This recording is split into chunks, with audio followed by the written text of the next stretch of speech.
كشف اختلافات جوهرية. تقرير قاري. تبون يدعم شعبه بينما محمد السادس يتركه لمصيره.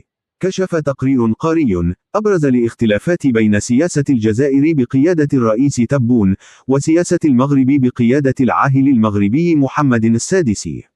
وقال تقرير وكالة أفريك إن جزائر تبون تدعم شعبها ومغرب محمد السادس يتركه لمصيره. وانطلق التقرير من مقارنة بسيطة بين دعوة العاهل المغربي محمد السادس شعبه لعدم تأدية شعيرة الأضحية وبين قرار الرئيس تبون باستيراد 1,000,000 رأس ماشية.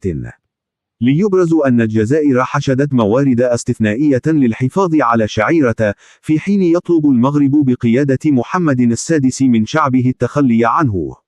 وخلصت وكالة أفريك إلى أن هذا التناقض الصارخ يتجاوز مجرد نقاش ديني بسيط ليكشف عن رؤيتين مختلفتين جذريا للحكم والعلاقة بين القادة والمواطنين.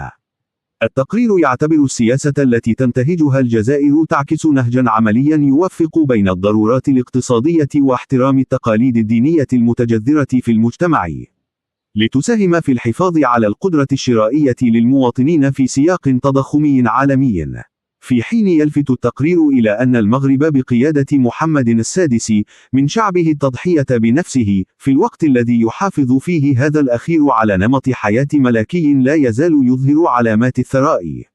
وذكر هذا الأخير بأن محمد السادس اشترى مؤخرا سيارتين من نوع لاراكي بقيمة 4 مليون دولار، في الوقت الذي يدعو فيه رعيته إلى التقشف. وحذرت وكالة أفريك من تأجيج الشعور بالإحباط لدى الشعب المغربي، لا سيما في ظل التضخم وتآكل القدرة الشرائية. وبخصوص تأثير استيراد المواشي على الاقتصاد الوطني، أبرز التقرير أنه على الرغم من أنه يمثل استثمارا كبيرا للمالية العامة، إلا أنه يجعل من الممكن الحفاظ على التوازن الاجتماعي. أما عن الموقف المغربي، فترى أفريكا أنه يعاني من نقص الدعم الاقتصادي، مما يفرض عقوبات مضاعفة على المربين والأسر المتواضعة، ويؤدي إلى تفاقم الضيق الاجتماعي الملموس على نحو متزايد.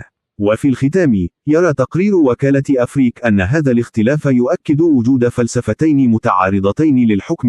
الأولى، الجزائر داعمة الضوء على فلسفتين متعارضتين تماما للحكم. الأولى الجزائر تدخلية وداعمة، والثانية المغرب تقشفية تحافظ على امتيازات النخبة.